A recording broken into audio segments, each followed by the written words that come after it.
things. I'll try not to take very much time. This is the deal in Vienna is one of those subjects about which we can talk either for weeks or for a few minutes. The few-minute version is easier to understand. And it's the line of analysis that almost nobody ever takes. There's only one person who matters in Iran in this process, and that's the supreme leader, Khamenei. Khamenei does not want a deal with the United States. You have to start there. This is a man who's dying of prostate cancer. He's in constant pain. He does not want to go down in history as the Iranian leader who came to terms with the great Satan, a concept which theocratic leaders take very seriously. So he doesn't want a deal. Look at his history.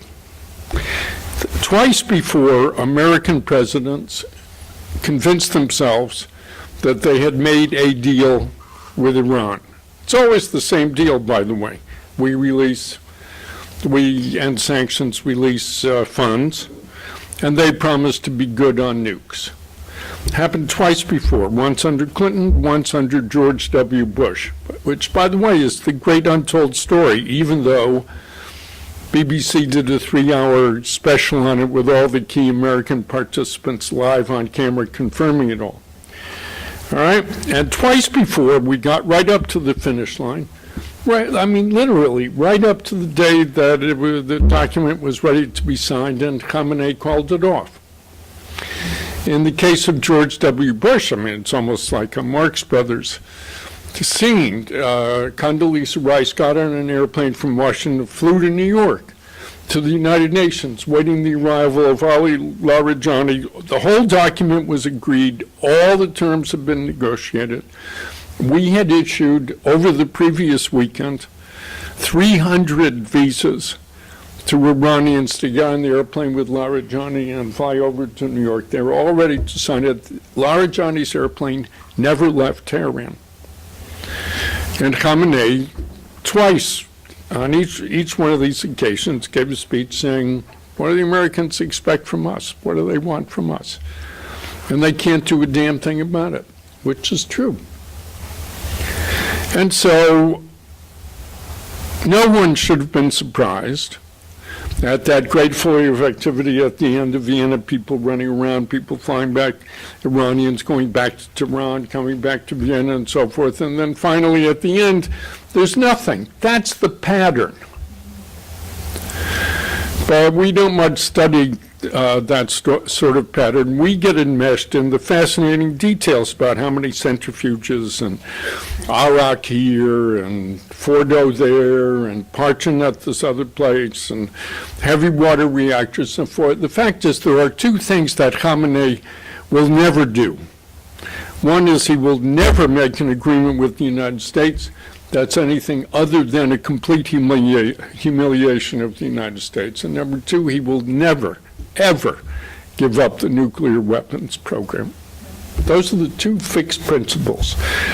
And I have a maverick view on why Iran entered into talks with us about this subject. What is it now, a year and a half ago, something like that?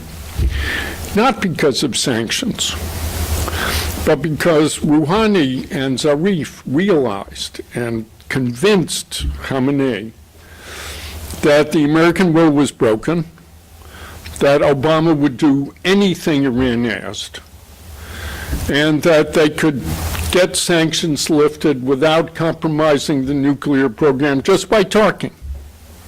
Let us talk, they said to Khamenei. We won't make any bad agreements. We won't do anything you don't want. But the Americans are changed. These are not the Americans we're used to. This is a new kind of American. So and they were right. And so they have obtained virtually everything they want from us without giving us anything in return. And we're even paying for the pleasure.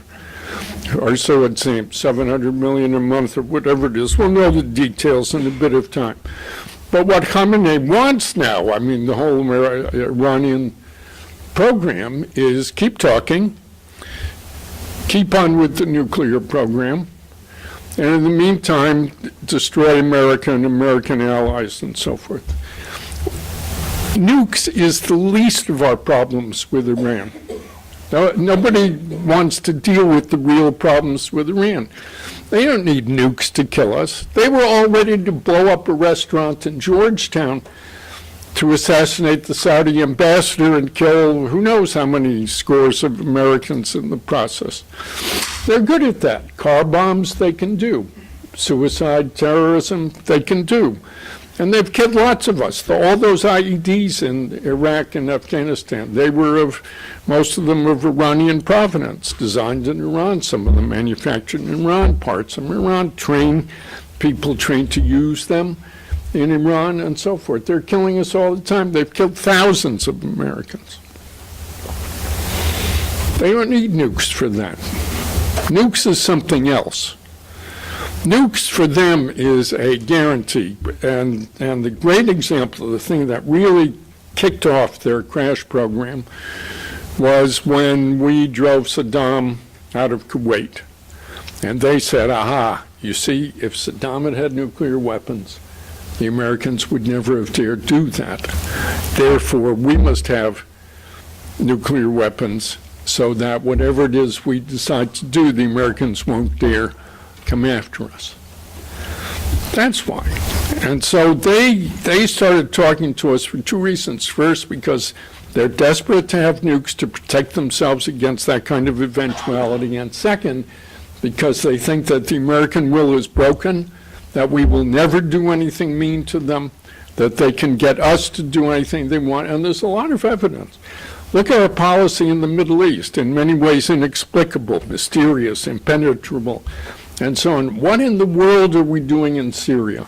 What in the world are we doing in Iraq? A red line today, gone tomorrow. Plan for ISIS today, who knows? Kurds, where do we stand, so forth. Mysteries. If you simply ask yourself, in each case, what does Khamenei want? You'll see it. The one thing that he wants, above all else, his fixed principle of policy in the Middle East is Assad must survive. Assad is absolutely central to the success of the Iranian regime. Therefore, we will never do anything that will threaten Assad. And we will never support groups that are going after Assad. The groups that we support with very narrow parameters. They have to promise to be good and not march on Damascus, not go after the Syrian regime. Why? Because that's what the Iranian, if you keep asking yourself, what does Khamenei want? Almost all the time it explains the otherwise odd, mysterious, quixotic, eccentric, whatever you want to call it, policies that we have in that part of the world. There is an effective, people smarter than I am have written about this, about the Iranian-American détente in the Middle East, which is real. And that brings us to the big question, the question that should consume us much of our time. How come? Why is it? I mean, Khamenei does not have a big constituency in the United States. Iran is not on top of the public opinion polls as favorite ally to be. Why? Why is Obama so pro-Iranian? Why does he want this alliance? Why does he pursue it in the face of years of evidence that Iran doesn't want an alliance with us, doesn't want to work with us? It's like that scene in Goldfinger, one of my favorite scenes, where James Bond's lying on the sheet of gold and the laser beam is slicing through, headed for him, and he looks up and says, "Do you expect me to talk?" And Goldfinger looks down and says, "No, Mr. Bond, I expect you to die." And that's Iran. They want us dead or dominated. They don't want to deal with us. So why is it that Obama wants so desperately, so fervently, to make a grand bargain with Iran? That's the question we have to answer. And this goes way back. Already when he was running for president in 2008, he was sending a secret back channel.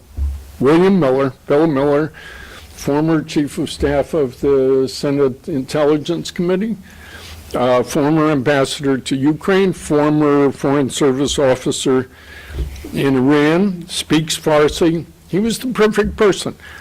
And Obama, during the election campaign, before he'd ever been elected, was sending Bill Miller back and forth to Tehran to tell the Iranians, you have no idea how great this is going to be. Finally, you're going to get an American president who not only understands you, but likes you and wants to work things out with you. And I well remember sometime into the first year of the Obama administration talking to some of his top people and asking them this question, well, why does he love Iran so much? What is it? And these people say to me with a slight air of contempt, he doesn't love them. He's testing them. And he's serious. And I think they trotted out that now famous line, he doesn't bluff. But they said, look, he's going to give them a certain amount of time, not a lot of time, the outreached hand, and see if they'll make a deal. And if they won't make a deal, then he'll really get tough with them, you'll see. Right? Well, that, of course, hasn't happened. And we can quote a lot of famous people in this town who said that, and who promised that, and who guaranteed that. But that has not happened. So what is it? I don't know the answer. I don't know the full answer, because it seems to me that it exceeds any kind of rational conviction and so on. I hope that we come to our senses faster rather than slower. And I hope that when you approach this question, you start thinking about it from Khamenei's point of view. What does he want? Because that's what's driving it. And all this business about, we're offering him this concession, that concession, they don't care. Because Khamenei has twice before led us right up to the finish line and then spat in our faces. And it seems to have happened one more time. Thanks.